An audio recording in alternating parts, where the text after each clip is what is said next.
më e mirë qysh të rinë të mësojnë, të edukojnë dhe gjithashtu të dinë se ka rregulla dhe ligje që edhe ata duhet të zbatojnë.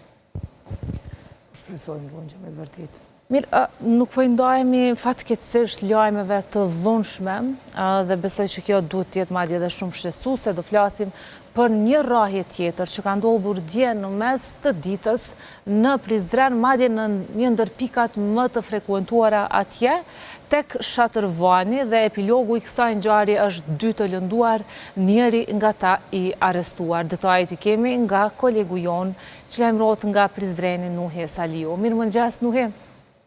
Mirëmëngjesi Gonxhe, mirëmëngjesi juve në studio dhe gjithë shikuesve të Klan Kosova.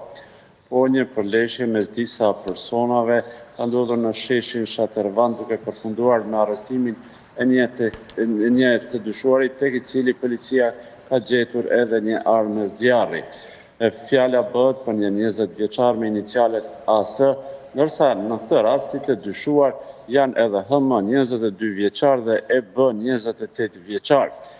Policia ka pranuar një informacion për një rrahje mes disa personave në sheshin Shatërvan, ku patrullat fatmirësisht kanë reaguar me njëherë dhe kanë arritur të ndalojnë personat e përfshirë në incident.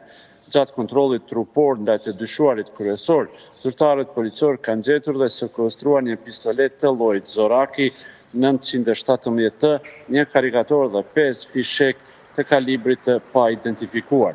Si pasojë e përleshjes, lëndime trupore ka pësuar GK 22 vjeç, ndërsa nga të dyshuarit është dërguar me urgjencë në spitalin e Prizrenit për trajtim mjekësor. Në vendin e ngjarjes kanë dalë hetuesit dhe njësia kriminalistikës dhe në koordinim me prokurorin e shtetit kanë iniciuar rastin për veprat penale, ndërsa tek i dyshuari tek i cili është gjetur edhe arma, ai është ndaluar për 48 orë.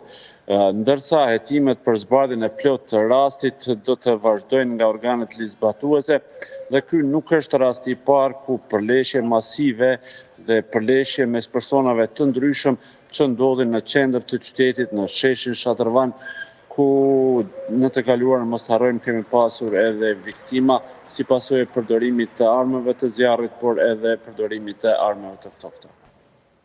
Të faleminderit shumë për këto informacionet që na i solle Nuhi në këtë mëngjes. Përshëndes dhe miru takofshim nesër. Me të mira.